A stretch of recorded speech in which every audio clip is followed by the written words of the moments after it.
안녕하세요.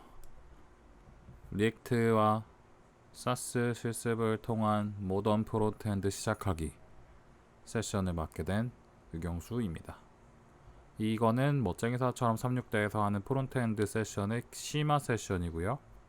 이거를 듣기 전에 기초 세션을 들어주시면 조금 더 이해하시는데 도움이 될 것 같습니다. 이 강의는 아마도 4주 정도를 예상하고 있고요. 그리고 기초 세션에서도 해보니까 4주를 예상하고 했지만 의도치 않게 영상의 길이가 길어져서 한 주 하고 조금 절반 정도의 시간을 더 써서 한 4.5주 정도를 소모한 것 같은데, 이번에도 상황에 따라서 좀 더 늘어날 수도 있고 최대한 줄여볼 수도 있을 것 같아요. 그래서 이번 세션에서는 리액트와 사스를 사스가 많이 쓰이고 있는지 모르겠지만 저는 저거 쓰고 있어서 그냥 저거를 이용해서 이제 입문하는 거, 리액트와 사스 같은 새로운 그런 웹 프레임워크를 배우는데 입구까지 데려다 주는 게 목표고요. 리액트를 잘 다루고 사스를 잘 다루고 하는 것보다 앞으로 여러분들이 공부를 하시면서 저런 프론트엔드 신기술들을 빠르게 습득할 수 있는 기반을 다지고 뭔가 한번 맛보기 해보는 거를 위주로 생각을 하고 있습니다. 그래서 뭔가 리액트의 어려운 용법 같은 거나 그런 걸 하는 것보다 뭔가 전체적인 맥락을 잡는 거를 중심으로 할 것 같아요. 여기서 첫째 주에 하려고 하는 거는요, 리액트에 대해서 바로 설명하는 것은 아닙니다. 여기서 하려고 하는 거는 여태까지 프론트엔드의 흐름이 어떻게 흘러오게 됐는지, 그리고 그거를 하기 전에, 리액트를 하기 전에 뭔가 먼저 알고 있어야 되는 것들, 먼저 알고 있으면 좋은 내용들, ES6 스크립트들, 그런 내용이나 그 외에 뭔가 새로운 개념 같은 거, 여러분들이 기초 세션을 들으셨던 분들이라면 자바스크립트와 친해진 지 많이 안 되셨겠지만 그 와중에도 새로운 개념들이 종종 나왔기 때문에 그거에 대해서도 잠깐 보고 찍어 먹어보고 지나가도록 하겠습니다. 그 다음에는 리액트를 바로 시작해보는 거, 한번 예제까지도 아니고 그냥 진짜 킥스타트, 그 리액트에서 제공하는 3스텝짜리 킥스타트를 한번 같이 진행을 해보고 다음 주부터 본격적으로 리액트에 대해서 시작을 해보겠습니다. 한번 들어가 보도록 하겠습니다.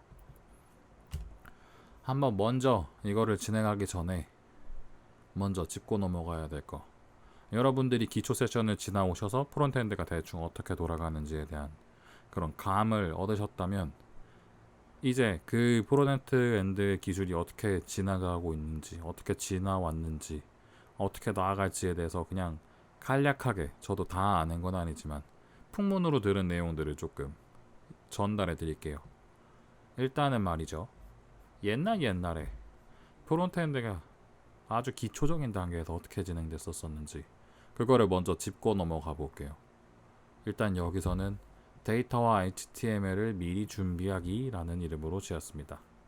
이거는 무슨 의미냐면요, 일단 멋쟁이 사자처럼 해서는 장고를 기준으로 알려드리고 있습니다. 근데 그 외에도 자바스크립트, JSP, PHP 같은 걸 배우셨던 분들도 있을 거예요. 근데 거기서 프론트엔드 그 웹 뷰 페이지를 만들 때 어떻게 했었는지를 떠올려 봅시다. 웹페이지라고 하면 아마도 HTML 덩어리겠죠. HTML을 보여주는데 거기에는 CSS, 자바스크립트도 포함할 거고요. 뭔가 그런 경우에 따라서. 근데 여기서 하는 일은 주로 서버에서 페이지를 완성해서 보여줍니다. 완성이라고 하는 것은 뭔가 HTML에서 뭔가 동적으로 데이터를 채워 넣어서 이미 만들어진 정적 HTML이 아니라 뭔가 데이터에 따라서 다른 화면이 보여줘야 되는, 테이블의 내용을 채운다던가 아니면은 로그인한 사용자의 사용자 이름을 보여준다던가 하는 식의 서버에서 불러온 데이터 내용을 보여줘야 되는 경우에는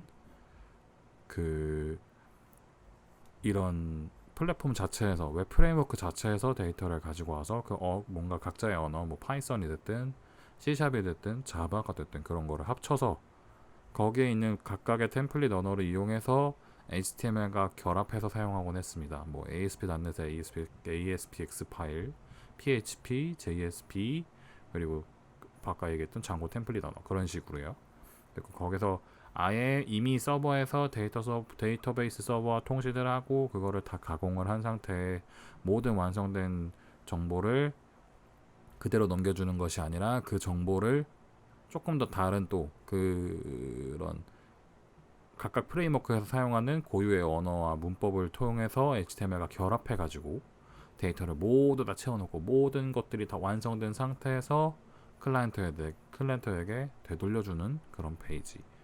이런 거를 서버 사이드 렌더링이라고 합니다. 서버 측에서 이미 렌더, 화면의 모든 내용들을 다 그리고 난 다음에 클라이언트에게 되돌려주는 경우, 이런 걸 서버 사이드 렌더링 SSR이라고 합니다. 이거는 꽤 오래된 방식이고요. 동적 웹 프로그램, 동적 웹 페이지를 구성하는 데 있어서 꽤 오래된 방법이고 실제 최근까지도 사용하고 있습니다. 여러 가지 이유에 의해서요. 그래서 굉장히 고전적인 방법으로 이렇게 해왔다는 거. 그래서 여러분들이 장고를 배우실 때 했었던 것도 이런 종류의 일환이었겠죠. 그리고 그 다음에는 준비된 HTML에 비동기로 데이터를 갱신하기입니다. 여기서는 어떤 일이 일어나느냐? 클라이언트에서 요청을 하면 데이터 서버와 연동을 하고 이전 단계와 동일하게 웹페이지를 일단 완성해서 돌려보내줍니다. 1차적으로요. 그렇게 하고 나면은 이미 데이터와 결합된 HTML이 있고요. 그 다음에 JS 파일이 있고 그 다음에 CSS 파일도 있겠죠. 이 HTML 안에 뭔가 링크를 가져오는 것들이 있고 그렇게 하고 난 다음에 뭔가 이제 사용자가 그 페이지 안에서 화면을 새로 고침하지 않고 뭔가 요청을 하기 시작합니다. 예를 들어서 페이지를 넘겼다고 쳐볼게요. 목록에서 페이지를 넘겼을 때 그 페이지를 넘긴 다음에 매번 화면이 새로 고침된다면 조금 눈의 피로감도 있고 화면이 뭔가 계속 깜빡깜빡이겠죠. 그냥 목록만 바뀌면 되는데요. 사실 그런 거의 일환은 그런 겁니다. 사실 정말 HTML 화면의 일부만 데이터를 갱신하면 되는데 그 데이터를 갱신하기 위해서 문서 전체를 새로 고침한다는 거. 새로 고침하기 위해서는 모든 문서 내용들을 전부 다 가지고 보내서 매번 문서에서 필요한 요청 사항을 적어서 보내면 그 문서 전체가 다 계산이 돼서 매번 새로 받아왔단 말이죠. 그러면은 페이지 하나를 넘겼을 뿐인데 모든 헤더부터 내비게이션 바, 사이드 메뉴 모든 요소들이 다 문서 전체가 새로 받아지게 되는 거죠. 이렇게 되면은 조금 낭비라고 할 수 있겠습니다. 그렇겠죠? 이거를 어떻게 생각하시면 되냐면 마땅한 예제가 없네요. 여러분들 그냥 말씀드린 대로 데이터를 일부만 바꾸면 되는데 그 일부를 바꾸자고 통째를 다 갱신해야 되는 그런 상황이 여태까지 계속 있었거든요. 이전 세대까지는. 근데 그게 좀 불합리하다라는 거였죠. 그래서 그거를 대체하기 위해서 XHR이란 게 있어요. 그게 XML 모시기 리퀘스트였던 것 같은데 HTTP 리퀘스트였나? 그랬던 것 같아요. 뭔가 일부의 데이터만 자바스크립트를 통해서 서버로 비동기 통신을 보내면 그 요청에서 자바스크립트 형태가 됐든 XML이 됐든 다양한 형태로 데이터를 묶어서 자바스크립트로 되돌려주면 화면은 새로 고침하지 않고 자바스크립트가 몰래 비동기적으로 요청을 보내서 그 데이터 받아온 거를 가지고 해당 부분 데이터에 관련된 부분을 직접 셀렉트해서 HTML을 직접 갱신합니다. 여기까지 얘기하는 거 지난 세션에서 했었어요. 지난 기초 세션에서 했었고요. 그 기초 세션은 영상이 있죠. 거기서 확인해 보시면 되는데 거기서는 HTML을 전부 다 지웠다가 데이터를 받아서 뭔가 템플릿 언어가 아니라 뭔가 HTML을 따로 조각 내놓고 거기에 내용을 채워넣은 다음에 여기다 덮어 썼던 거였죠. 없었던 요소들을 이미 있는 요소들이 뭔가 동기화되고 다 자료와 동기화되는 게 아니라 매번 자료가 새로 올 때마다 이미 있었던 걸 지우고 똑같이 생긴 모양새의 내용만 바꿔서 다시 채워넣는 그런 식이었죠. 자바스크립트가 직접 매번 새로 빚어내는 거였습니다. 그런 화면에 대해서. 그래서 약간 그런 데이터를 통신하는 거 이외에 서버에서 해야 되는 부하가 많이 줄게 되었죠. 그래서 클라이언트에서 많은 이제 활동들이 일어나게 됩니다. 사용자의 그런 인터랙션이 일어나게 되죠. 이런 비동기 통신과 jQuery의 대두, 2000년 중후반쯤에 출시된 이 jQuery를 통해서 이제 그런 사용자가 브라우저에서 한 페이지에서 깜빡임없이 다양한 활동을 할 수 있는 그런 경우가 이제 많이 발생하게 됩니다. 그거의 장점은 아까 지나가면서 얘기했듯이 서버에서 매번 모든 파일들을 다 내려다 보내줄 필요가 없기 때문에 서버에서 할 일도 줄어들고, 그리고 그거에 대한 자료를 조금 자원 소모가 덜 하니까 그거에 대한 절약도 가능하게 되겠죠. 이렇게 된 데에는 클라이언트의 컴퓨터들의 각각 사양이 더 좋아진 점, 그것도 굉장히 큰 영향을 미쳤다고 할 수 있겠습니다. 2단계에서 많이 나오는 얘기는 jQuery, 그리고 슬슬 여기서 반응형 웹과 웹 표준에 대해서 슬슬 이야기가 나오기 시작합니다. 그러고 나서 방금 얘기했던 XHR, XML, HTML, XML, HTTP 리퀘스트, 그거에 비슷한 조금 더 편하게 쌓여있는 그 문법의 그런 기술의 이름의 총칭으로 AJAX, 에이싱크로 자바스크립트 머시기 있었던 것 같아요. 그거에 대해서 또 한번 찾아보시면 조금 도움이 될 것 같아요. 이 시기에 대해서는. 그 다음에는 이제 준비된 HTML 요소와 데이터를 연관짓기였습니다. 이 당시에는 그 AngularJS라는 게 나오기 시작했고요. 이제 자바스크립트가 조금 더 파워풀해지기 시작했습니다. 다양한 기능을 제공을 하기 시작했고, 이제 여기서 자바스크립트 이런 웹 프론트엔드에서도 스프링으로 대두되는 그 자바스크립트, 자바 같은 서버 백엔드에서 자주 사용되던 그 MVC, 이 모델 뷰 컨트롤러 패턴, 이런 게 프론트엔드에도 옮겨오게 됩니다. MVC, MVVM 다양한 이야기가 있었어요. 그런 패러다임이 또 바뀌게 됐는데, 이 AngularJS를 근처로 해서. 얘가 하는 일은 뭐였느냐, 저희가 아까 얘기했던 거는 데이터를 받아오면은 있는 HTML을 직접 지우고, 그 HTML을 직접 데이터를 받아온 거로 뭔가 유사한 데이터 그 HTML 요소를 복사해서 내용만 바꿔치기 하도록 하고, 원래 있었던 자리에 다시 채워넣는, 직접 하나하나 모든 자바스크립트가 개발자가 직접 관여해야 하는 그런 내용이었었어요. 근데 이제 AngularJS를 통해서 이 AngularJS라는 친구가 컨트롤러라는 이름의 뭔가 단위로 감싸고 나면 이제 자바스크립트가 모델이 변경되는 거를 와치하기 시작합니다. 감시하기 시작해요. 그래서 이 AngularJS가 비동기 통신으로 데이터를 가져와서 모델을 변경됐다는 것을 감지를 하게 된다면, 이 모델이 변경됨과 동시에 이 모델과 연결되어 있는 HTML 요소가 변경이 자동으로 됩니다. 이 변경이 된다는 것은 p 태그의 이너 텍스트가 바뀐다던가, 클래스 네임이 자동으로 바뀐다던가, 그런 식의 조금 더 유연하고 다양한 그런 UI적인 그 상호작용을 일으킨다는 거예요. AngularJS 자체가 조금 신기한 그런 거죠. 뭔가 이 앵귤러가 데이터가 자동으로 바뀌는 거를 감시도 하고, 바뀐다면 그걸 자동으로 얘와 관련된 HTML 요소를 직접 바꿔주기도 하고, 실제로는 HTML 요소를 바꾼다기보다는 HTML 요소의 값을 사용자가 직접 건들지 않고 AngularJS가 대신 바꿔주는 거죠. 이거의 차이점은 document.getElementById 혹은 쿼리 셀렉터 같은 거를 사용자가 직접 쓰지 않는다는 차이점이 있습니다. HTML과 통신하는 걸 앵귤러가 다 알아서 해줘요. 왜 이렇게 해야 되느냐? HTML을 직접 만진다는 거는 굉장히 손도 많이 가는 일이고요. 그리고 비용이 굉장히 많이 발생하는 일이고, 그리고 사람에 따라서 약간 비슷한 코드도 굉장히 많고요. 그리고 위험성도 조금 따르는 일입니다, 사실.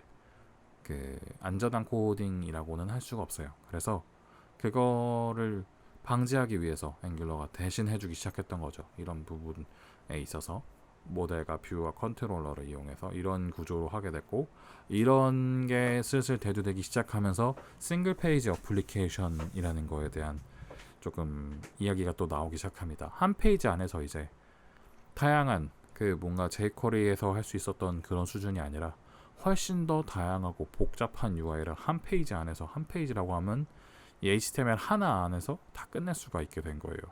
엄청나게 많은 일을, 거의 채팅과 뭐 다양한 리스트, 글쓰기, 뭐 이런 다양한 기능들을 HTML 하나 안에서 할 수 있게 된 거예요. 그래서 그 조금 더 자바스크립트 자체가 굉장히 파워풀해졌고, 페이지 자체가 좀 더 복잡해지기 시작했습니다.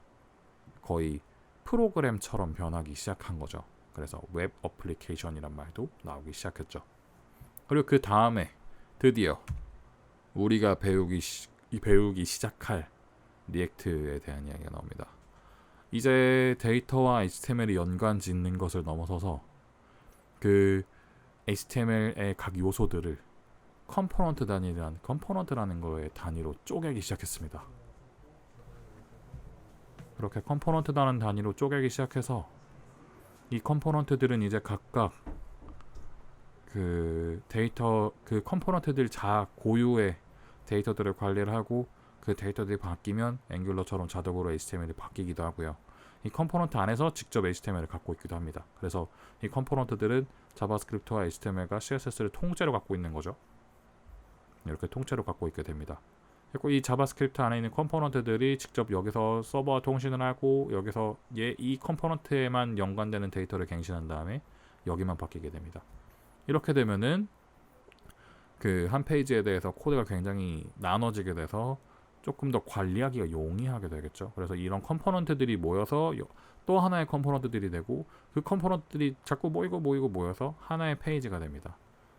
이제 정말 진정한 의미의 싱글 페이지 어플리케이션이 되게 된 거죠.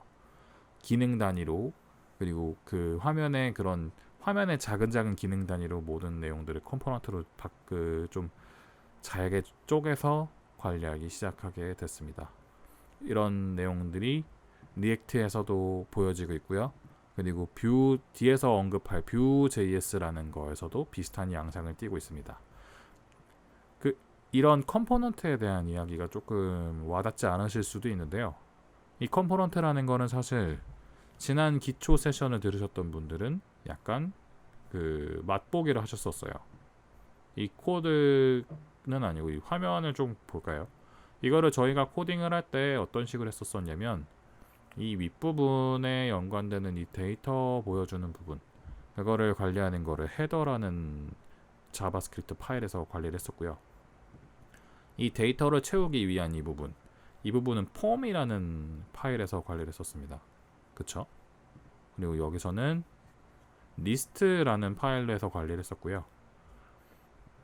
이 모든 내용을 index.js에서 또 관리를 했었습니다. 기억하시나요? 그리고 나서 이 리스트 말고도 이 리스트에서 들어가는 이 한 줄 한 줄들, 이것들이 데이터를 보여주는 게 굉장히 많고 역할하는 게 많지만, 이거를 매번 어떻게 만들 수도 없었기 때문에 저희는 template.html이라는 이름으로 대충 지어서 만들었었습니다. 그래서 저희가 작업을 했었던 거, 이 데이터를 보여줄 때도 list.js가 데이터를 불러오면 그것들을 하나씩 훑어가면서 요 한 줄을 만들기 위해서 템플릿에 있었던 내용을 클론한 뒤에 내용을 채워넣고 여기다 집어넣는 식이었었어요. 그런 식으로 진행을 했었습니다.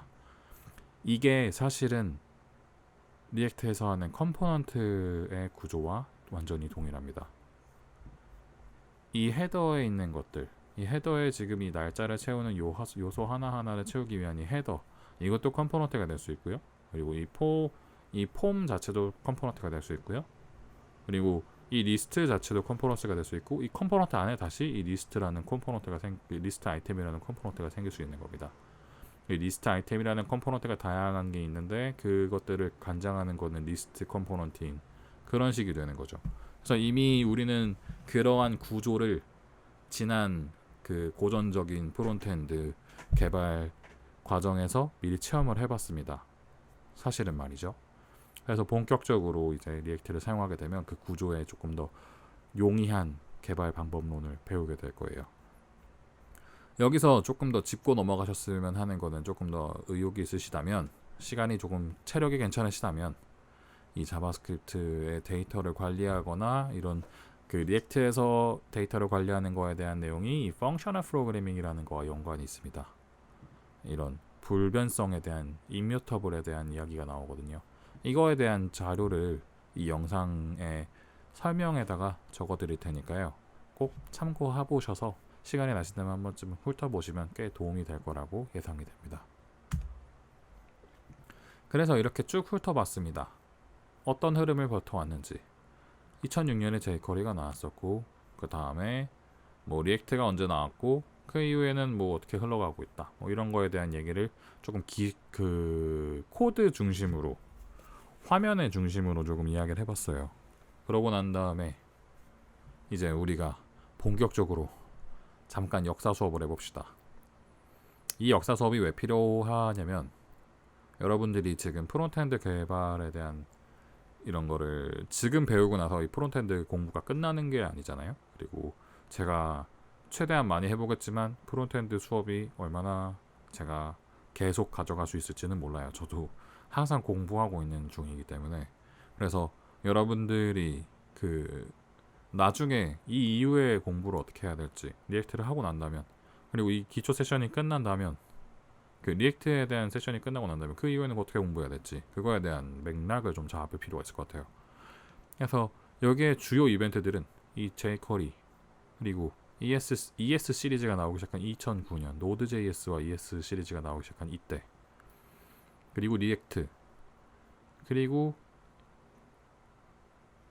Dino, 이런 게 있겠네요.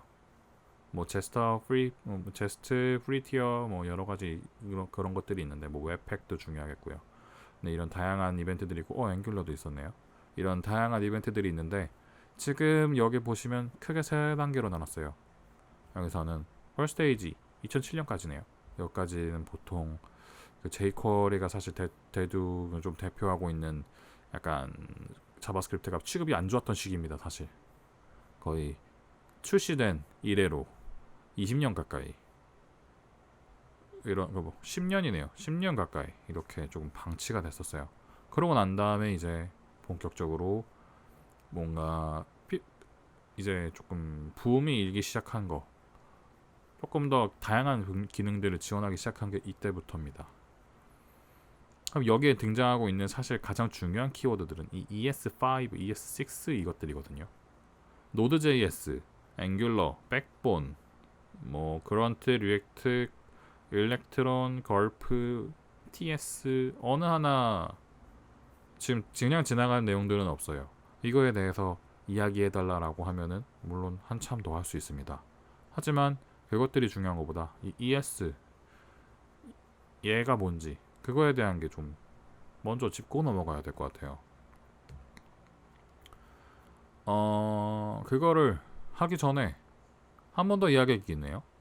우리가 지금 리액트와 모던 프론트엔드를 하기 위해서 사실 저희는 본격적으로 할 거는, 여러분들이 리액트를 하면서 가장 많이 배우시게 될 거는 사실 자바스크립트예요. 자바스크립트와 타입스크립트입니다.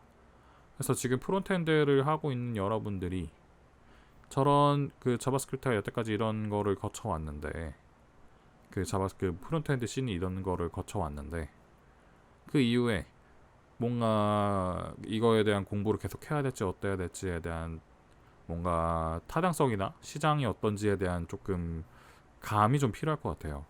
본격적으로는 어떨지. 그래서 이거를 뭐 조금 순서가 이상해지긴 했지만 좀 가져와 봤습니다. 이런 역사가 있는 프론트엔드 자바스크립트 그 시대에서 그럼 자바스크립트 자체는 어떤 위치에 있는지, 리액트는 어떤 위치에 있는지 조금 볼게요. 지금 여기서 보여드리고 있는 이 차트는 그 스택 오버플로우라는 홈페이지에서 그 매년 하고 있는 그 디벨로퍼 서베이에서 들어있는 내용입니다. 여기서 보여지고 있는 거는 가장 많이 사용하고 있는 언어예요. 이거는 프로페셔널 그 사용자들을 위주로 얘기한 거였었어요. 그 돈을 받고 일하고 계시는 개발자들, 그분들 기준으로 가장 많이 사용하고 있는 언어가 무엇인지에 대한 조사였고요. 여기서 보시면은 자바스크립트가 전체에서 70% 사용자들이 사용하고 계시대요.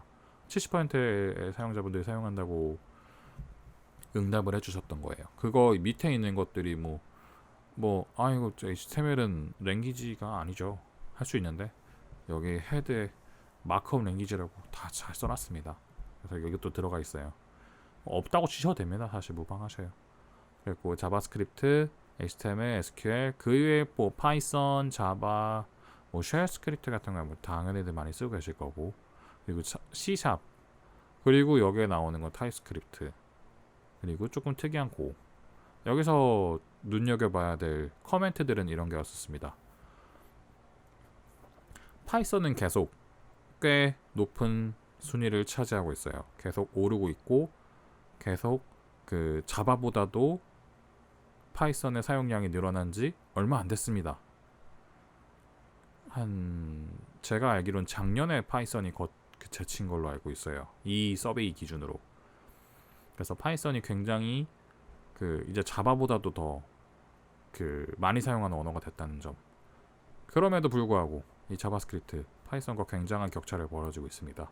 이 추세는 8년째 이어지고 있어요. 8년째 탑 1을 찍고 있다고 합니다. 이거는 언어 트렌드를 한번 읽어보시면 한 번 더 확인해 보실 수 있을 거예요. 파이썬과 자바스크립트의 격차가 줄어드냐 안 줄어드냐밖에 없습니다. 사실 그 추이에 의하면. 그리고 사실 눈여겨볼 만한 거는 이 타입스크립트와 고인데요. 이 고는 웹 개발자분들은 서버 백엔드 하시는 분들은 한번 꼭 해보실 만한 이야기고, 사실 타입스크립트가 또 조금 눈여겨볼 만한 포인트입니다. 여기서 코멘트였었던 거는 타입스크립트가 굉장히 좀 점진적으로 계속 오르고 있다는 점. 근데 이 타입스크립트가 뭐냐? 이 자바스크립트의 서브셋 같은 느낌이거든요. 그래서 뭔가 자바스크립트는 여러분들이 배우셨던 분들은 아시겠지만 뭔가 타입이 느슨하다 보니까 조금 오류를 발생시킬 수 있는 여지가 굉장히 좀 많습니다. 근데 그런 거에 대한 보완을 거친 마이크로소프트에서 굉장히 밀고 있는 언어입니다. 타입스크립트가. 그래서 굉장히 이제 사용량이 좀 점진적으로 계속 늘고 있고요. 리액트에서도 이제 타입스크립트와 그런 환경을 계속 지원을 하고 있고, 노드.js에서도 이제 뒤에 언급하겠지만 노드.js에서도 이제 지원을 하기 때문에 타입스크립트의 굉장히 비중이 높아지기 시작하면서 타입스크립트에 대한 요구사항도 굉장히 늘고 있습니다. 그래서 만약에 여러분들이 자바스크립트를 어느 정도 배우시고 난다면 타입스크립트도 한번 고려를 해보시는 것이 나쁘지 않겠죠. 사실 저라면 좀 추천하고 싶습니다.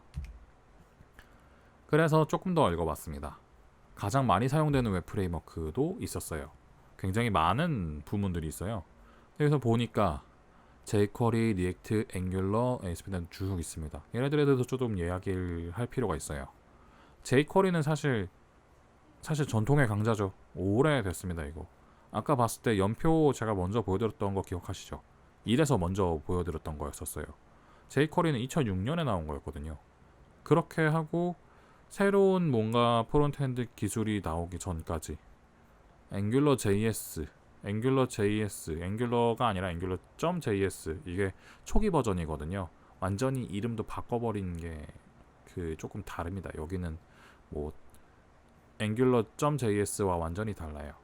그래서 이 앵귤러.js가 나오기 전까지 jQuery가 거의 부동의 1위였거든요. 프론트엔드에서.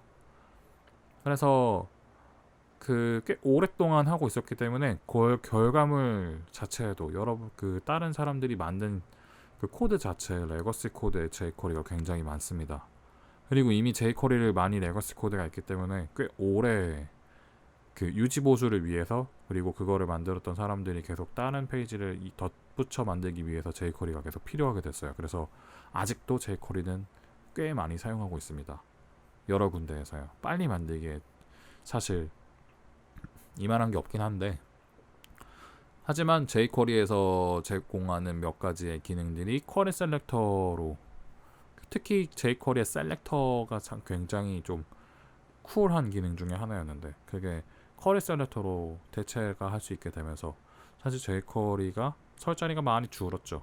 그래가지고 물론 jQuery에는 다양한 많은 편리성이 있는 그런 프레임워크들이 기능들이 많이 있습니다만, 그래도 많이 이제 jQuery가 대체할 만한 상황이 되었다. 그래서 이제 jQuery를 이용해서 페이지를 만들려고 배운다기보다는 jQuery가 어떤 거였구나라는 정도를 알아보는 정도로 마치는 정도가 좋을 것 같아요. 그런 상황이고요. 그리고 이제 나온 것들은 이제 React.js, Vue.js 이런 게 되겠습니다. 여기 사이에 있는 앵귤러도 굉장히 핫하고요. 이것까지 프론트엔드 기술이고 여기에 있는 ASP.NET Express, ASP.NET Core 이런 것들은 백엔드 기술이고요.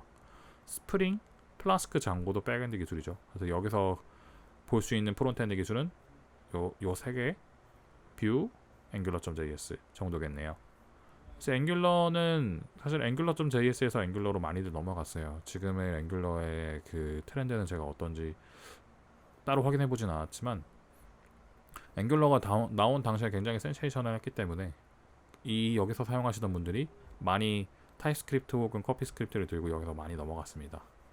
그 이후에는 뭐 이 리액트가 나올 때쯤 뷰가 또 꽤 크게 떴어요. 그래서 여기에 달린 커멘트에서 꽤 Vue.js가 타입스크립트를 본격적으로 투입하기 시작하면서 꽤 이제 점진적인 상승세를 보이고 있었다라는 이야기도 있었습니다. 그리고 생각보다 스프링의 비중이 조금 적어졌죠. 좀 특이한 부분이었었습니다. 2020년 서베이에서.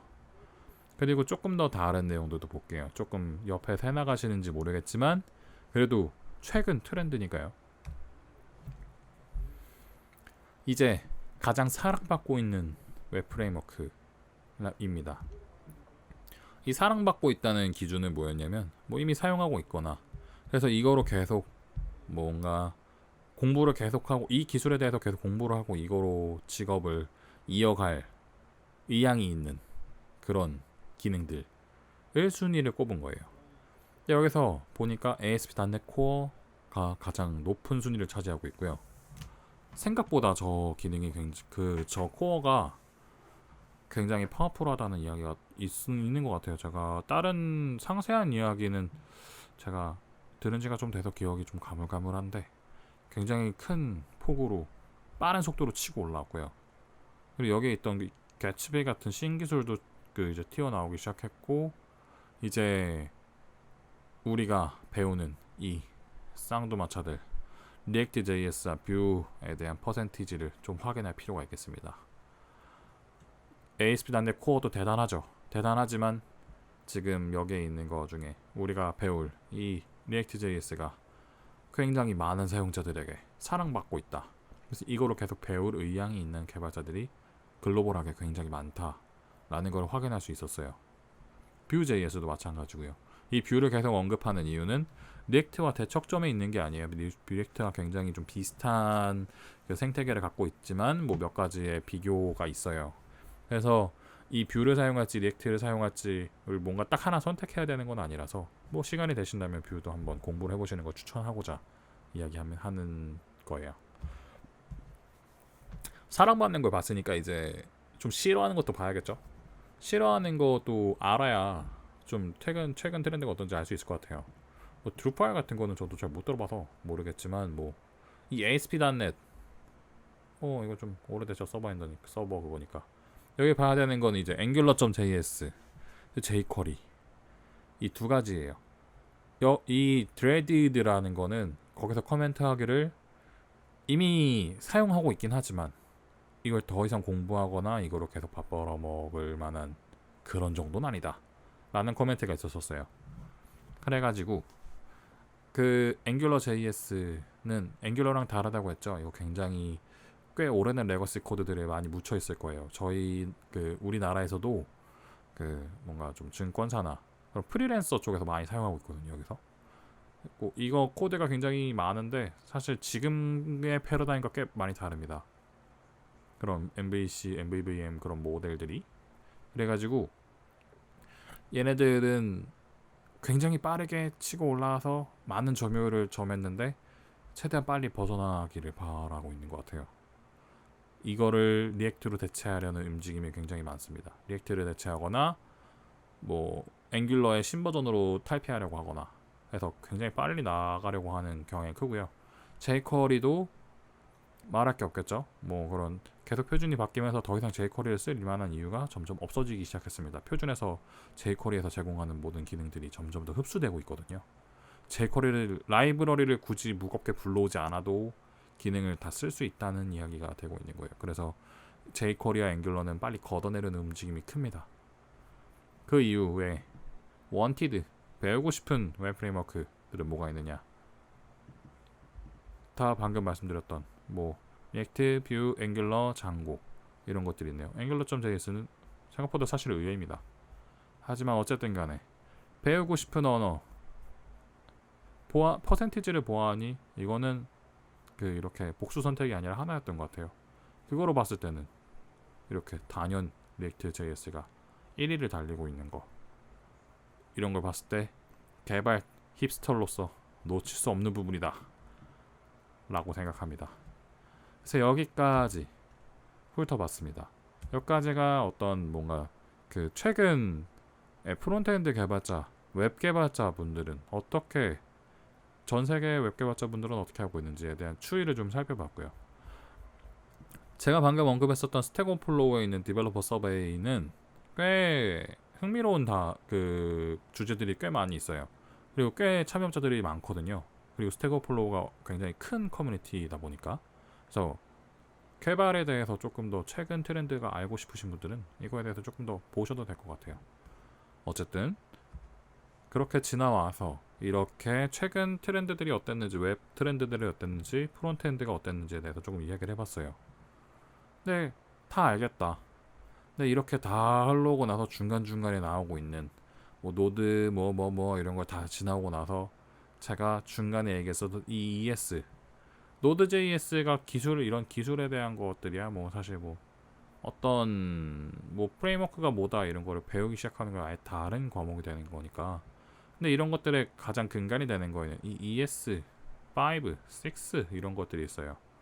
근데 저 ES가 뭐느냐? 저 ES가 ECMA 스크립트라는 거의 약자예요. ECMA 스크립트. 그래서 ES고요. 이거는 ECMA라는 단체, 협회에서 정하는 표준입니다.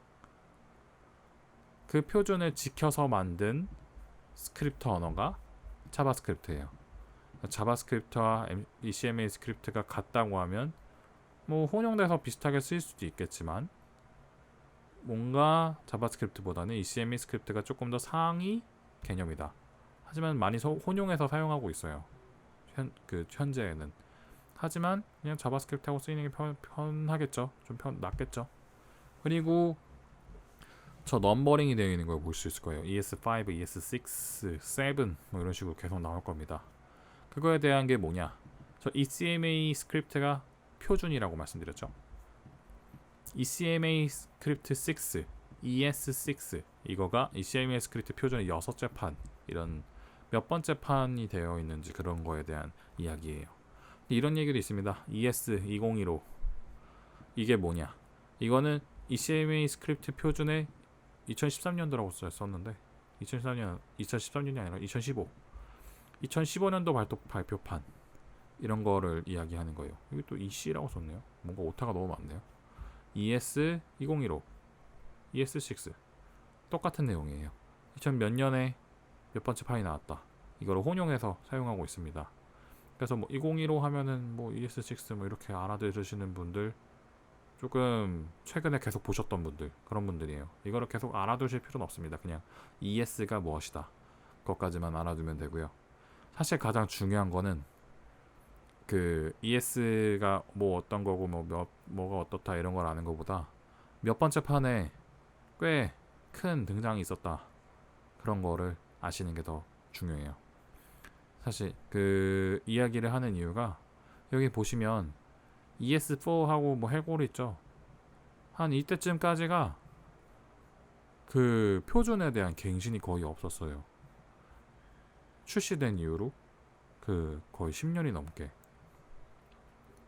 계속 업데이트가 없다가 여기에 연표에 따르면 거의 2009년이 돼서야 10년이 넘어서야 그 뭔가 좀 의미 있는 판올림이 나오게 됩니다. 그렇게 돼서 그 이후에 뭔가 Node.js라는 게 나오게 되고 조금 더 다양한 그 자바스크립트의 프레임워크들이 쭉 대두되게 되면서 그 이후에 이 ES6가 나오면서 그 거의 1년에 한 번 정도의 판올림이 오고 있어요. 그래서 계속 업데이트가 되고 있고 뭔가 상세한 업데이트 내용은 이 CMA 스크립트의 공식 홈페이지나 아니면 위키피디아에 그냥 검색하셔도 확인해 보실 수 있어요. 네, 그래서 이거 뭐 알겠는데 저거를 다 샅샅이 다 알아야 되냐? 알면 좋죠. 하지만 그거를 다 우리가 알 수는 없으니까 필요한 내용만 조금 뽑아서 알아보려고 합니다. 거기에 가장 먼저 되는 것들 ES6부터 도입된 모듈입니다. 모듈이 조금 저는 개인적으로는 꽤 중요하다고 생각해요. 리액트의 굉장히 그 에코시스템의 좀 중심인 거거든요, 사실. 뭔가 그런 클래스 같은 것도 중요하지만, 근데 그 클로저 뭐 그런 것도 넘어서서 사실 모듈이 가장 제일 먼저 쓰니까 모듈을 알아야 시작을 할 수 있다고 생각해요. 이 모듈에 대해서 설명하려면 저희가 자바스크립트를 만들던 그때로 되돌아가 볼 필요가 있을 것 같아요. 저희가 자바스크립트로 화면을 만들 때 기억하시는지 모르겠지만 헤더와 리스트, 인덱스, 폼 이런 것들이 서로 파일과 파일 사이에 통신이 조금 필요했었어요. 서로의 기능을 서로가 가져다 쓰는 그런 경우가 필요했었어요. 예를 들어서 index.js에서 헤더에 있는 내용을 가져와야 되는 경우 저희는 그 파일들을 하나하나씩 다 나눠 놨었어요. 여기에 파일이 있을 거예요. 여기 화면에 보시면 저희는 헤더, 언더바 헤더, 언더바 폼, 언더바 리스트 이런 식으로 화면을 잘게 쪼개서 그 기능에 해당하는 객체들을 만들고 그 객체들에 필요한 함수들을 이렇게 주주주주주주 선언했었습니다. 그러다 보니까 리스트에서도 폼의 데이터가 필요한 경우가 생기고요. 폼에서도 뭐 헤더의 데이터가 필요하게 생기는 그런 경우가 종종 생기게 됐었어요. 그런 경우에는 각각 이 파일들을 순서대로 불러오고요. 그런 게 순서대로 불러왔다는 보장이 없음에도 불구하고 저희는 무조건 가져다 썼었습니다. 예시를 보자면 index.html 여기서는 헤더, 리스트 이 두 가지를 그냥 가져다 쓰고 있어요. 물론 HTML 상에 가보시면 인덱스보다 리스트와 헤더가 먼저 그 선언되어 있긴 합니다. 하지만 이 상황에서 물론 로컬 파일이다 보니까 바로 순서대로 불러왔겠지만 사실은 저렇게 스크립트를 불러오는 게 서로 순서대로 그렇게 로드된다는 보장이 없어요. 그리고 이 각각의 그 내용들을 여기서는 지금 자동으로 알아서 검색을 해줘서 이렇게 가져와서 보여주고 있지만 원래는 참조도 할 수 없고요. 내용이 뭐가 들어있는지도 모르고 그래서 헤더가 사실 undefined가 뜰 수도 있는 내용이었어요. 그런 내용이었어요. 그래서 고전적인 방식에서는 이 변수와 이 실행문에 대한 사실 안전성을 보장해줄 수 없었던 거죠. 원래는 원론적으로 따졌을 때 말이죠. 여기 스크립트에서 보여주고 있는 것도 마찬가지입니다. sum과 other라는 자바스크립트가 있다고 쳐볼게요. other에서는 sum에 있는 내용을 가져다 쓸 거예요. sum이라는 객체를 만들고 그리고 여기서 메소드라는 함수를 만들어서 메소드라는 함수 아이 웃기네요. 메소드라는 함수는 콘솔에서 hello를 콜합니다. 그래서 other는 call something이라는 함수가 있고요. 여기서는 sum의 메소드를 사용하게 될 거예요. 이 당시에 sum은 여기 입장에서 실행될 때 이 런타임에 얘가 있는지 어떤지 모르고 일단 실행을 한다는 거죠. 여기서 먼저 불러왔으니까 잘 될 거라고 생각을 하고 이거 사실 안전하지 않습니다. 자바스크립트가 굉장히 안 좋은 점 중에 또 하나였었어요. 그래서 그거를 극복한다고 생각하면 될 것 같아요. 극복하기 위해서 이런 모듈 개념이 나왔습니다. 썸에서는 본인의 객체를 내보냅니다. 기본적으로요. 내보내게 되는데 이 내보낸 내용을 other에서는 가져옵니다. import에서 이런 주소에 있는 여기서 내보낸 내용을 임포트해서 썸이란 이름으로 쓰기 시작합니다. 그래서 other의 내용도 이제 익스포트 하게 됐어요. call something이라는 함수가 이 sum 메소드라는 거를 사용할 수 있도록. 이 당시에도 이게 뭔가 동기적으로 실행되는 거에 대한 보장이 있고 이런 거에 대한 내용은 제가 확인해보지 못했습니다만, 여기서는 일단은 이 파일이 로드되고 난 다음에 이 파일이 불려지고 그 다음에 이 코드가 실행되도록 이렇게 순차적으로 실행되는 거를 하고 있기 때문에 비교적 안정성을 확보를 하고 있고, 그리고 여기서는 이 내용들을 이런 이름으로 재사용할 수 있게, 그리고 여기서 점 찍으면 인텔리센스도 확인할 수 있고 내용도 실제로 들어있는지 안 들어있는지도 직접 여기서 변수를 이용해서 확인할 수 있는 거죠. 그래서 이 코드와의 상관관계도 이 임포트를 통해서 한 번에 확인할 수 있게 됐습니다. 이런 거를 디펜던시, 의존성이라고 하죠. 자바스크립트 파일 간의 의존성을 확인할 수가 있게 된 거예요. 이렇게 이 파일에 불러오면 여기서 알아서 가져와서, 이 파일 하나만 불러왔을 뿐인데 여기까지도 가져와서 알아서 가져다가 쓰는 이런 식의 활동을 하게 됩니다. 물론 익스포트는 일반 자바스크립트에서는 지금 브라우저에서는 지금은 되는지 모르겠으나 제가 마지막에 배웠을 때는 안 됐었어가지고 익스포트를 안 쓰고 있었는데, 최근에는 브라우저들이 계속 표준을 업데이트하고 있기 때문에 될 것도 같네요. 어쨌든 이런 의존성을 주입하기 위해서, 의존성을 유지하기 위해서, 보여주기 위해서 이렇게 임포트, 익스포트를 사용하는 모듈 형식으로 사용하고 있다. 이거를 조금 더 상세하게 봐보죠. 이렇게 그냥 살짝 덮고 넘어갈 게 아니라 그 코드를 다시 한번 살펴봅시다. sum.js라는 파일이 있을 때 export default라는 거는 파일에서 한 번만 사용할 수 있어요. export default라는 거는 기본적으로 내보낸다는 거니까 딱 한 번만 내보내게 되거든요. 이때 이 디폴트는 이 뒤에 뭐가 오든지 상관이 없습니다. 변수가 오게 되든 상관없고, 익명 함수가 오든 상관없고, 위에서 선언해둔 다른 그 함수나 변수가 담긴 그 변수 이름을 여기다 써놔도 상관없어요. 어쨌든 그게 내보내지게 됩니다. 여기서는 그냥 익명 함수로 내보내게 됐어요. 그런데 이 other에서 가져올 때 디폴트로 내보낸 모듈은 원하는 이름으로 사용하기 가능합니다. 이게 뭐냐? import from 이라는 이름을 써서 이 from 뒤에다가 이 주소를 쓰면 이 주소에 들어있는 무언가를 여기에 담아서 사용하게 됩니다. 여기에 있는 내용을 여기다 덮어 쓰는 거예요. 그래서 여기에 있는 내용을 덮어 쓰는 거다 보니까 이거에 덮어 쓰는 이름이 뭐가 되든 상관없는 거죠. 그래서 사용하는 쪽에서 이름을 정해서 쓸 수 있습니다. 그래서 name one new call 이라고 그냥 써둔 거예요. 그래서 뭔가 원하는 이름으로 여기서 내보낸 함수나 변수나 이런 거를 여기서 재사용할 수 있도록 변수명을 정해서 여기 있는 거를 덮어 써서 사용할 수 있도록 한 겁니다. 미리 뭔가 글로벌 변수에 저장하는 게 아니라 여기서 내보내면 그때 와서 사용할 수 있도록 하는 거예요.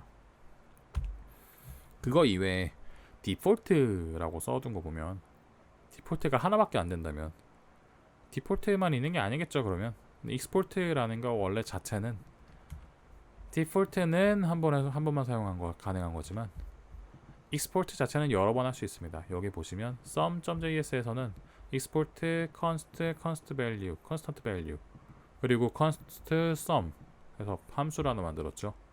여기서의 특이한 점은 디폴트가 없고요. 여기서는 지금 이 형식도 써놨고 이 타입도 써놨고, 그리고 변수 이름도 있어요. 익명이 아닙니다. 그래서 이걸 하면 함과 동시에 지금 초기화도 하고 있어요. 선언과 초기화를 여기서 다 하고 있죠. 익스포트 함과 동시에 선언과 초기화를 했습니다. 이름이 정해졌어요. 이게 차이점입니다. 그래서 이거를 가져올 때는 import에서 from 파일명을 써주는 건 똑같지만 이렇게 브라켓을 써서 여기서 미리 결정해둔 익스포트 할 때 정해둔 이름으로 가져오게 됩니다. 이름으로 가져와야 돼요. 이게 첫 번째 방법입니다. 근데 그래서 여기서 가져오고 나면은 여기서 미리 선언해둔 이 constant value라는 이름으로 재사용할 수 있게 됐어요.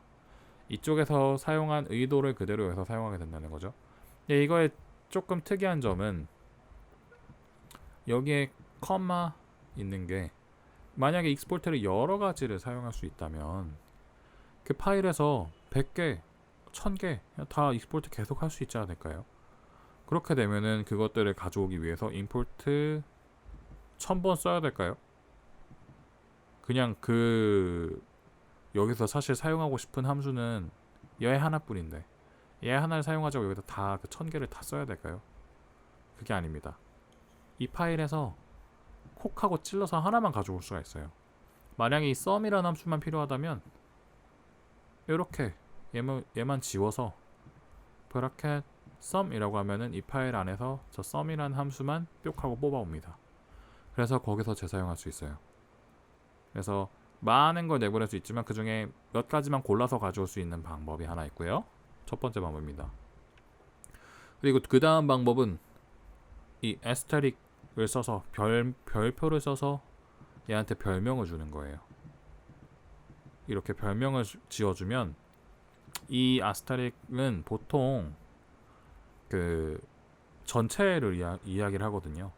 이게 의미하는 거는 이 파일에서 익스포트하는 모든 내용들을 이런 이름으로 부르겠다라는 거예요. 이렇게 익스포트를 여러 개 거쳐서 한 이것들을 다 통째로 묶어서 여기다 가져다 쓰는데 이거의 이름을 sum이라고 부르겠다는 거거든요. 이렇게 하면은 sum.뭐 이런 식으로 재사용할 수가 있어요. 여기서는 그냥 익스포트 했을 뿐인데 이 이름들은 고유하게 가져가지만 이 묶음들의 이름은 내가 결정하겠다 라는 거예요. 일부만 필요한 게 아니라 모든 내용들이 필요한 경우 이렇게 사용하게 됩니다. 이렇게 의존성을 필요로 할 때 모듈을 사용하고 있어요. 이 import, export라는 용법은 그 리액트를 사용하는 데 있어서 꽤 자주 보게 될 거예요. 실제 코드를 만나보시게 되면은 제가 끝에 가지고 올 예제는 없을 수도 있겠습니다만은 아마 다음 주에 하시게 될 내용에서는 꽤 많이 자주 만나보시게 될 것 같아요. 그 이외에 ES 스크립트에서 ECMA 스크립트에서 조금 알아야 될 거. 다음은 에러 펑션입니다. 에러 펑션은 전에도 한번 해드렸었어요. 보통 여기서는 익명함수를 이야기를 하고요. 익명함수가 이렇게 펑션, 파라미터, 리턴 이렇게 있었죠. 보통 이렇게 선언을 합니다. 근데 이게 이런 식으로 화살표를 사용해서 펑션이란 키워드가 없어지고 이렇게 용법이 바뀌게 됐어요. 물론 이거는 조금 더 복잡한 내부 사정이 있습니다. 디스에 관련된 저런 스코프에 관련된 복잡한 사연이 있습니다만은 그거를 제하고 일단은 함수의 표기법이 이렇게 두 개가 됐다는 거가 사실 큰 부분이었었어요. 하지만 이 에러 펑션에는 훨씬 더 복잡한 기능이 있었으니 리턴을 생략할 수 있다는 점이었습니다. 리턴을 생략하고 표현식만 쓸 수가 있어요. 브라켓도 생략하고 if문에서 그 조건이 맞았을 때 실행되는 부분이 한 줄이라면 브라켓을 좀 생략할 수 있듯이 여기서도 작동하는 내용이 굉장히 한 줄짜리로 처리할 수 있다면 리턴과 양쪽에 있는 내용을 생략할 수가 있어요. 이게 바로 그 문장입니다. 여기서 이 함수의 파라미터를 두 개를 넘기면 이걸 더하고 리턴하고 끝냅니다. 그래서 이렇게 쓰고 끝내요. 굉장히 당황스럽죠. 제 입장에선 굉장히 당황스러웠습니다. 이런 식으로 에러 펑션은 생략될 수 있는 게 굉장히 많아요. 그 생략될 수 있는 모든 그 경우의 수들을 다 알고 있는 것보다는 계속 보면서 화살표가 들어있는데 왜 뭐가 생략됐는지 그런 경우에 특이한 경우에만 점점 그렇게 기억하고 계시면 조금 도움이 될 것 같아요. 이거에 대해서는 왜 그렇게 이야기를 하느냐, 뭐 어레이 맵이나 포이치 같은 걸 사용하실 때 종종 사용하시게 될 거예요. 그리고 그 예제에서도 저거를 계속 언급을 하기 때문에 그리고 실제로 많이 사용들 하기 때문에 저거를 따로 한 번 더 말씀을 드린 거예요. 그리고 이제 이게 조금 핵심적입니다. 구조분해 할당이라는 건데요. 이거에 대한 내용은 파이어폭스를 만들었던 모질라라는 회사의 자바스크립트 그거에 대한 자습서 다큐멘트가 있어요. 그거에서 언급된 내용 중에 하나인데요. 저도 이거에 대해서는 리액트를 사용하면서 저 문법을 보긴 봤습니다만 실제 사용해 본 거는 이번에 이 자료를 준비하면서 처음 본격적으로 보게 된 것 같아요. 이거는 앞에 있었던 내용들의 거의 집약체죠. 여기 보시면 arrow 펑션이 있고요. arrow 펑션에서 객체를 내뱉습니다. 근데 이 객체에서 보시면요, sum, sub라는 함수들이 있어요. 이렇게 미리 이름을 정해서 함수를 넣어주고 그런 함수들이 다발이 들어있는 객체를 리턴해줍니다. 이 함수를 실행하면요, 이 친구는 함수예요 이제. 그래서 이 make calc module이라는 함수를 실행하면, 아니, 할당문에서 이렇게 브라켓을 쓰고 sum, sub 이런 이름으로 다시 사용하게 됩니다. 이게 무슨 일이냐? 이게 실행됐을 때 일어나는 일은 무엇이냐면, 이 함수가 실행됐을 때 이 객체를 반환해 주는 건 맞습니다. 그래서 객체를 반환하는 것 중에 필요한 것들만 재사용하는 거예요. 예를 들어서 이게 sum, sub 이외에 뭐 여러 가지 뭐 div, multiple 뭐 이런 게 쭉 있었다고 하더라도 여기서는 이거에 실행된 결과 중에 얘와 얘만 뽑아서 쓰겠다 라는 식이에요. 그래서 이게 어떤 식으로 되느냐, 이런 이름으로 다시 변수를 공간에 만들고 얘와 똑같은 이름의 이 친구들을 덮어 씌우는 거예요. 그렇게 돼서 재사용할 수 있게 됩니다. 이 친구가 내보낸 거를요. 여기서 정해진 이름으로 이렇게 브라켓으로 감싸서 원하는 것만 뽑거나 전부 다 가져와서요. 이거 조금 익숙하시지 않나요? 약간 기시감이 느껴지지 않나요? 앞에 되돌아가 보시면요, 이거의 내용과 동일합니다. 이거네요. 이거의 내용과 동일합니다. 여기서 e스포트 여러 개 하면은 콘스턴트 밸류 썸 이런 거를 원하는 것만 뽑아올 수 있었다고 했었던 점, 이거의 문법이 얘와 동일해요. 임포트도 갑자기 튀어나온 게 아니란 이야기입니다. 그러면은 잘 생각해 봅시다. 여기서는 이렇게 가져왔는데 얘는 뭘까요? 얘는 임포트하고는 조금 이야기가 다른데요. 얘는 조금 다릅니다. 얘는 조금 특이하게 내보냅니다. 여기서는 오브젝트를 키와 밸류쌍으로 이루어져 있는 오브젝트를 내보냈는데 여기서는 배열을 내보냈어요. 1번, 2번이 있습니다. 이렇게 되는 경우에는 순서대로 무조건 오지만 이름은 정해져 있지 않아요. 그래서 그 친구들을 순서대로 오는 애들을 필요한 애들만 재할당해서 사용합니다. 이런 경우가 두 번째 경우예요. 배열로 넘어올 때는 이름을 마음대로 지을 수 있어요. 그리고 이 마음대로 지은 이름에 이것들이 처음, 두 번째 알아서 들어가는 겁니다. 세 번째, 네 번째 있더라도 여기에 따로 써주지 않으면 할당되지 않아요. 여기서도 필요한 것만 사용하는 겁니다. 여기서 내보내는 것 중에 몇 개만. 그래서 할당문에서 배열과 이렇게 객체 형태로 작성해주면 분해해서 할당할 수 있게 된다는 거. 그냥 const sum a and b, sub a and b 하는 거와는 조금 다르겠죠. 선언과 할당이 동시에 이루어지고 있으니까요. 이거 이외에도 저 구조에 대한 조금 특이한 부분이 있습니다. 저 origin object라는 거 보이시죠? 얘는 자바스크립트 오브젝트였습니다. 키와 밸류성이고요. a는 1, b는 2가 있습니다. 여기 new 오브젝트에 가보시면 점점점점점점 origin 오브젝트 갑자기 이상한 게 나오고요. 키와 밸류쌍이 아니죠. 근데 여기서 다시 b와 3, b는 3, c는 4 이렇게 작성했습니다. 그럼 이 new 오브젝트의 내용이 뭐냐? a는 1, b는 3, c는 4입니다. 이런 게 들어있는 객체가 들어와요. 아니, 이게 무슨 일? 이게 무슨 말이야? 이 점점점이 뭐냐? 이 오리진 오브젝트에 들어있는 내용을 하나씩 쪼개서 여기다가 대치시켜 주는 거예요. 이 부분이 A1, A는 1, B는 2라는 내용이 A는 1, B는 2라는 내용으로 바뀌는 거예요. 그리고 나서 이런 식으로 분해를 한 다음에 여기에 있는 내용을 다시 여기다 쓰면 여기에 있는 내용 2를 그대로 사용하는 게 아니라 2가 3으로 바뀝니다. 그리고 C는 새로운 내용으로 바뀌는 거죠. 이렇게 하면은 기존에 있는 내용을 가져다 쓰면서 그 내용을 덮었을 수도 있고 거기에 확장할 수도 있는 거예요. 기존에 있는 객체를 그대로 복사해서 확장할 수 있게 된 겁니다. 이 점점점으로 인해서요. 굉장히 특이한 문법이죠. 이건 실제로 한번 해보시는 걸 추천해 드릴게요. 굉장히 좀 신기하거든요. 이 점점점은 제가 아까도 오브젝트와 어레이를 동시에 보여줬던 것처럼 이게 오브젝트에서만 되는 일은 아니고요. 어레이에서도 똑같이 됩니다. 오리진 어레이라는 게 있죠. 여기서 보시면 1, 2, 3이 있습니다. 근데 뉴 어레이에서 점점점 오리진 어레이 점 4, 5 이렇게 해놨습니다. 그러면은 여기의 내용이 여기에 대체가 돼요. 그래서 1, 2, 3, 4, 5가 되는 거예요. 원래 있던 내용을 그대로 복사해서 사용하는 게 아니라 값을 꺼내와서 확장할 수 있게 된 거예요. 이렇게 분해할 수도 있습니다. 오브젝트를 확장하거나 분해할 수 있게 된 거예요. 좀 굉장히 특이한 문법이죠. 이거는 뭐 왜 이렇게 해요? 라고 하는 게 아니라 그냥 이런 표준이 새로 생겼습니다.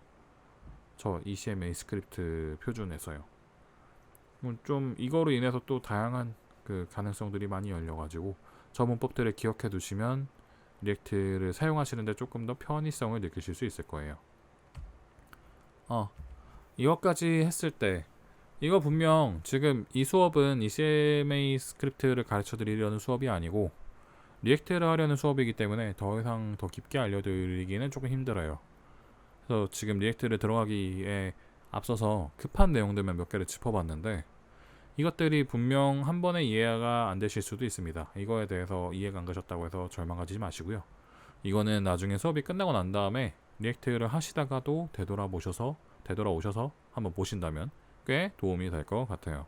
그러니까 그때 한번 확인해 보시고 이제 그거를 지나서 이 얘기를 조금 해야 될 것 같습니다. 리액트를 시작을 하면 뭔가 저런 ECMA 문법도 많이 보겠지만 가장 많이 볼 거는 그 개발하는 동안에는 Node.js를 가장 사실 많이 보시게 될 거예요. Node.js는 그 자바스크립트 그냥 엔진의 런타임이고요. 빌드된 런타임, 그냥 런타임이고요. 사실 웹서버로 많이들 알고 계시는데 웹서버 이외에도 좀 다양한 기능들을 할 수가 있어요. 자바스크립트의 내용을 그냥 브라우저 밖에서 사용할 수 있다고 생각하시는 게 가장 좀 와닿을 만한 내용인 것 같아요. 그래서 다양한 기능들을 만들 수 있는데 그중 하나가 웹서버다 라고 생각해 주시면 좋을 것 같습니다. 되게 다양한 기능들이 있어요. 파일을 읽고 쓴다던가 뭐 계산을 한다던가 그런 다양한 기능들을 자바스크립트를 이용해서 브라우저 밖에서 사용할 수 있도록 하는 거예요. C와 파이썬처럼 그런 레벨에 사용할 수 있도록 Node.js를 저희는 사용하고 있어요. 그래서 되게 많은 서버에서 많은 분들이 사용을 하고 있고 서버로도 많이 활용이 되고 있고 그리고 리액트에서도 그 개발 서버는 이제 지금 본격적으로 들어가게 되면 배우시게 될 텐데 그런 개발 서버로서도 Node.js가 활용이 되고 있습니다. 근데 사실 중요한 거는 Node.js도 중요하지만 Node.js를 직접 배운다기보다는 Node.js보다 이 친구를 좀 많이 보시게 될 거예요. 이 npm이라는 건데 npm은 Node.js 패키지 매니저예요. Node.js에서 필요한 패키지들을 관리하는 친구들이에요.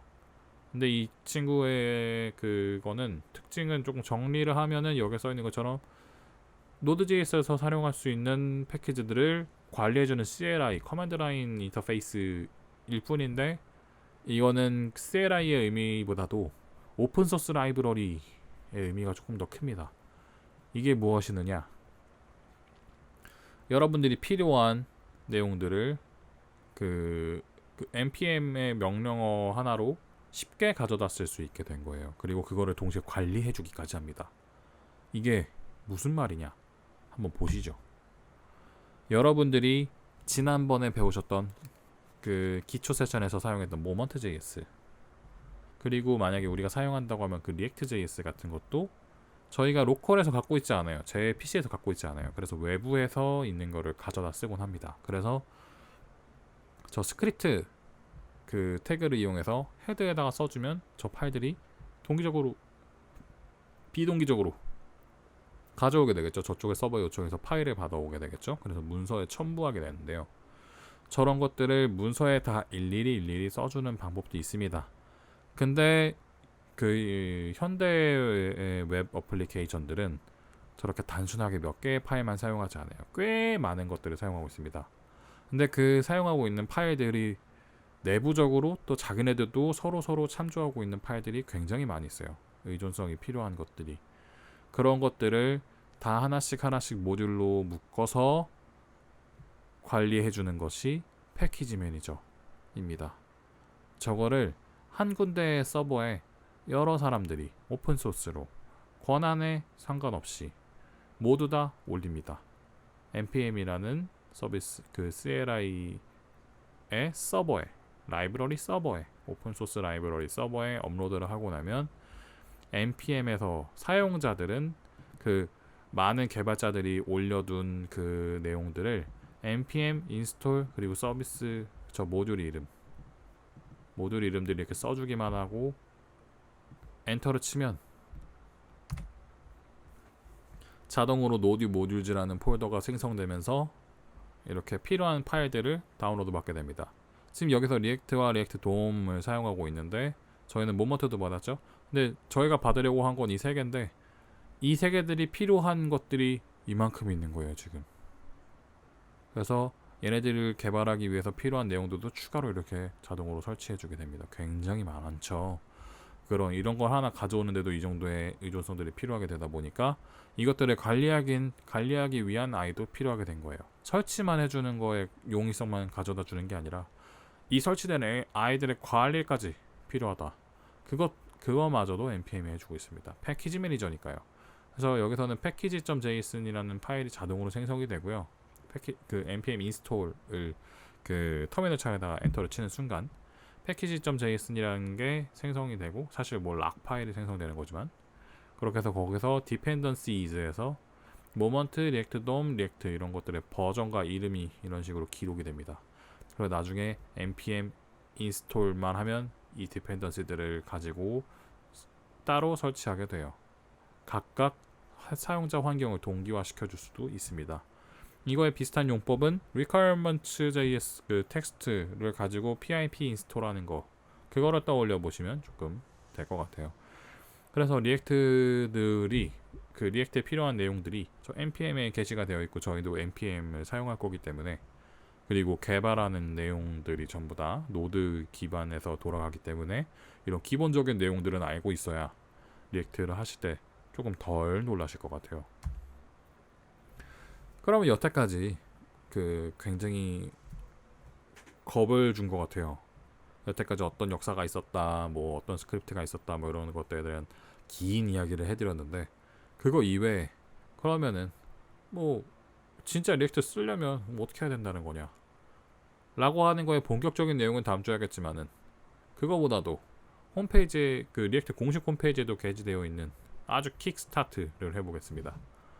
이거의 내용은 그 문서를 첨부를 해드렸었긴 했는데, 한 번 더 확인을 해보시고 이거를 그대로 타이핑 해보시거나, 그 공식 홈페이지도 있는 내용이긴 하거든요. 여기 특이점은 그런 거겠죠. 여기서 이거에 일단 뼈대는 스켈레톤을 그냥 VS 코드에서 느낌표 탭해서 코드 스니펫으로 만들어주는 거, 그거를 사용한 거고요. 여기 보시면 리액트를 받아오는 거, 얘네들이 필수 파일들이에요. 이것들을 가져오고 그 다음에 그것들을 활용한 자바스크립트 파일이 하나 있고요. 그리고 이 div 이 부분이 있습니다. 기초 세션 하실 때 기억하시나요? 이렇게 이 부분을 셀렉트 한 다음에 여기에다 내용을 채우는 겁니다. 저희가 뭔가 동적으로 만들 자바스크립트 내용을요. 이거가 그 리스트라는 클래스가 있었었죠. 저희는 이거를 만들 때 여기 보시면 이거는 리액트고, 예, 여기 있겠네요. 여기 보시면 클래스 리스트, 여기다가 리스트 아이템들이 채워져 가게 되는 그런 구조를 저희가 기초 세션 때 했었어요. 그런 것처럼 여기서도 여기다가 내용을 채워 넣게 됩니다. 이거의 내용을 채워 넣는 그런 자바스크립트가 어떻게 되어 있느냐, 구조를 보시면 이렇게 되어 있습니다. 이게 전부예요. 이거가 예제로 보여주고 있는 건 뭐냐, 버튼이 하나 있고요. like라는 버튼이 하나 있고, like라는 버튼을 누르면 이미 눌렀다면 you liked this라고 텍스트를 표현하게 되고요. 그게 아니라면 계속 버튼을 보여주고 있습니다. 그거에 대한 내용이 여기 있고요.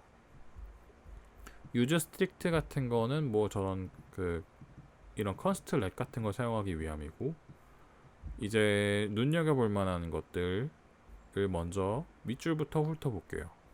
여기 리액트 크리에이트 엘리먼트, 이 함수는 사실 여러분들이 뭐 사용하기에 따라 볼 수도 있겠지만은 문법에 이제 본격적으로 사용하게 되면 이제 이거는 거의 보시지 않게 될 거예요. 리액트에서 요소를 만들 때 쉽게 빨리 만들 때 사용하는 거고요.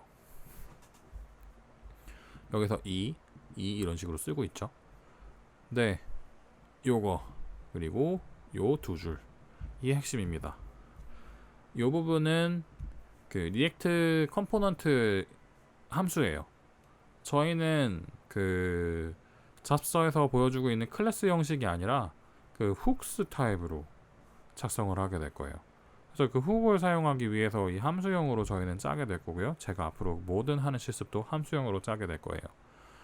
그러다 보니 어쨌든 간에 이 함수의 결과물이 HTML 요소가 되는 거예요. 놀랍게도 함수를 실행하면 HTML 요소가 뿅 하고 나오는 겁니다.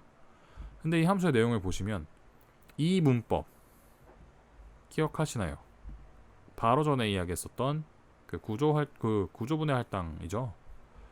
use state first 이런 걸 주면 자동으로 이 배열로 사용할 수 있도록 light와 setLight라는 함수, 이거는 그냥 변수입니다. 여기에는 이 값이 들어가요. 그래서 이거는 항상 읽는 값이고요. read only입니다. 이거에 대해서 값을 바꾸려면 이 setLight라는 함수를 사용해야 돼요. 여기서는 그렇습니다. 이거에 대한 이유나 그런 거는 그 펑셔널 프로그래밍에 대해서 조금 더 찾아보시면 좋을 것 같고, 어쨌든 이 스테이트, 이렇게 값을 바꿔서 이 요소들이 UI에 직접 영향을 끼칠 수 있는 값들은 이렇게 스테이트를 사용하게 돼요. 스테이트가 뭔지에 대해서는 다음 주에 다 상세하게 나오게 되겠죠. 어쨌든 처음에는 first가 오기 때문에 이 부분을 건너뛰고 여기서 가게 됩니다. 근데 이 내용을 쓱 보아하니 버튼을 만들 거고 내용을 like일 거고요. 그리고 클릭했을 때 이런 함수를 실행해라. 근데 여기서는 true로 바꾸네요. true로 바꾸면 다시 if 문에 갈 것이고, 여기서는 이제 더 이상 버튼이 아니라 이 텍스트를 표출하고 끝날 겁니다. 근데 이 함수에서 이거를 상태를 가지고 있고 그 상태에 따라서 다른 HTML 요소들을 보여준다는 거예요. 특이한 점은 그런 거죠. 이렇게 얘가 보여지거나 버튼이 보여지거나 둘 중 하나, 변수의 값을 따라서 이런 거를 함수 하나로 처리할 수 있다는 거, 굉장히 특이한 부분이죠. 그렇게 해서 뭔가 알겠다, 뭐 이거에 대해서 자세하게 모르겠지만 어쨌든 간에 이게 컴포넌트라고 부르는 거 알겠고, 그러면 이거의 이름을 like 버튼이라고 할 거예요. 얘를 그러면 이제 어떻게 할 것이냐, 이거는 뭐 평범합니다. 이 DOM 컨테이너라는 거 변수에다가 document query selector로 이거를 찾았고요. 그리고 여기다가 react dom.render라는 함수를 이용해서 여기다가 얘 엘리먼트, 이거를 그 컴포넌트를 create element, react가 create element 해서 여기다 주입해 주는 거, 주입해 주면 아까 보여드렸던 리액트 바디 안에 여기 버튼이 들어가게 되고, 상태에 따라서 버튼이었다가 텍스트였다가 바뀌게 된다는 얘기죠. 이거의 실행 내용을 한번 볼까요? 이게 실제 코드입니다. 이거는 뭐 굉장히 짧은 코드고 공식 홈페이지에 있는 내용이라서 제가 따로 공유하진 않았어요. 이거의 실행 내용만 한번 보겠습니다. 저 왼쪽 구석에 있는데 줌을 당겨 보겠습니다. 이거 보이시나요? like 버튼입니다. 그래서 개발자 도구를 한번 켜볼게요. 개발자 도구가 굉장히 작을 수 있겠습니다. 한번 크게 키워볼게요. 여기 리액트 바디라는 거에 여기 점점점 되어 있는 모습 보이시죠? 여기 보시면 like라고 써있는 버튼이 추가됐습니다. 이 버튼이 하는 일은 뭐 이 컴퓨티드 말고 이벤트 리스너에 있는 클릭까지 살펴보면 사실 버튼 함수까지도 알아볼 수 있을 거예요. 제가 처음에 코드에서 봤던 부분, 이 버튼 onClick 함수도 줬고요. 여기다 like 버튼, 여기 이미 처음에 실행했을 때는 like가 false였기 때문에 이런 식으로 자동으로 like라는 버튼이 생긴다는 거. 그럼 이제 클릭을 해서 어딘가 있을지도 모르는 그 변수가 바뀌면 저게 어떻게 될까요? 이렇게 이 부분만 변경됩니다. You like this라고 그냥 텍스트로 바뀌어버리게 되는 거죠. 이거를 그냥 새로 고침하면 그 변수의 내용이 초기화되기 때문에 다시 버튼으로 나오는 거죠. 이런 식으로 이런 자바스크립트의 함수 하나가 데이터도 관리를 하고 데이터에 따라서 HTML까지 관여를 하게 되는 이런 멋진 모습을 볼 수 있습니다. 이렇게 저희는 리액트에 대해서 아주 살짝 맛보고 아주 잠깐 사이에 킥스타트 해보았습니다. 리액트의 아주 기본적인 모습 그리고 HTML을 사용해서 가져다 쓰는 모습까지도 한번 봤고요. 이게 정말 원초적인 사용 방법입니다. 근데 이거 말고도 사람들이 많이 사용하는 데는 이유가 있겠죠. 이거를 하는데 아주 좋은 Create React 앱이라는 CRA라는 걸 저희를 사용해서 본격적으로 리액트에 대해서 배워나가 보게 될 거예요. 앞으로 조금 더 복잡한 내용들이 많이 나오시겠습니다만은 제가 아까 언급드렸던 그 몇 가지 자료들을 첨부해 드릴 테니 그거를 참고하셔서 리액트를 공부하시는 데 도움이 되셨으면 좋겠고요.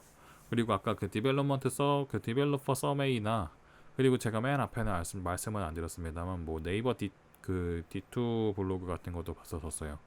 그런 거에 대한 링크도 드릴 테니까 한 번 더 확인해 보셔서 리액트를 배우고 나서 그 이후에 공부에 대해서도 조금 더 한번 생각해 보실 수 있는 기회가 되실 수 있었으면 좋겠습니다. 이제 여기까지 뭐 평소보다는 조금 호흡이 짧았지만 긴 시간 들으시느라 고생하셨고요. 다음 주에 저는 본격적인 리액트 강의를 준비해서 다시 한번 만나 뵙겠습니다.